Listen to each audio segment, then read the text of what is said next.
Umat, bangsa, dan peradaban lahir, tumbuh dewasa, menua, lalu mati. Di antaranya ada yang mampu bangkit kembali, ada pula yang tidak dengan berbagai faktor. Keniscayaan ini menimpa semua bangsa di muka bumi sepanjang sejarah, tanpa kecuali.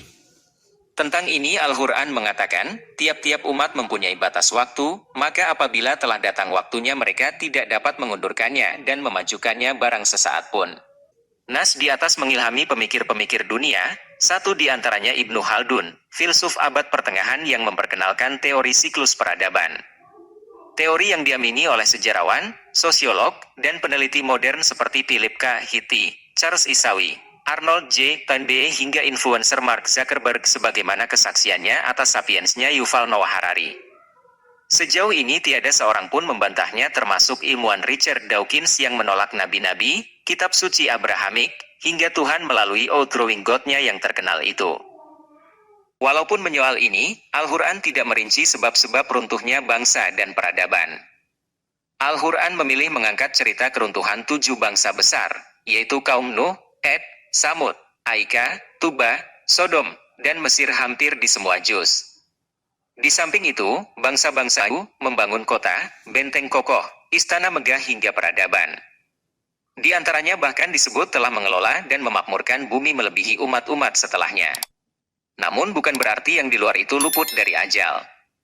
Bangsa dan peradaban besar lainnya seperti Mesopotamia, Babilonia, Persia, Yunani, dan Romawi juga runtuh, sekalipun Hammurabi, Nebukadnezar, Cyrus the Great, Alexander the Great, Julius Caesar, dan orang-orang perkasa lainnya memimpin mereka.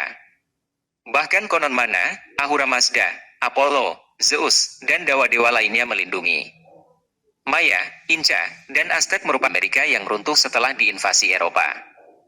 Mongol, Mughal, Sriwijaya, Majapahit, Turki Utsmani, adalah sederet penguasa di Asia yang juga mengalami nasib serupa. Sains modern bahkan menemukan dan mengidentifikasi Lemuria sebagai peradaban canggih puluhan ribu tahun silam, Gobekli Tepe, juga Atlantis dengan semua spekulasi tentangnya. Tidak hanya yang kuno, ajal juga menjemput bangsa modern.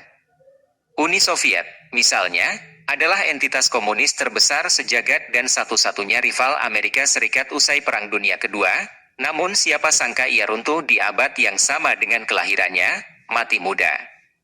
Olehnya itu, tiada guna meributkan Ghost Fleet yang meramal bubarnya sejumlah bangsa pada paruh pertama abad ini, termasuk How Demonstratias yang diunggah Anies Baswedan. Cepat atau lambat, suka atau tidak, semua bangsa yang ada hari ini pasti akan mengalaminya.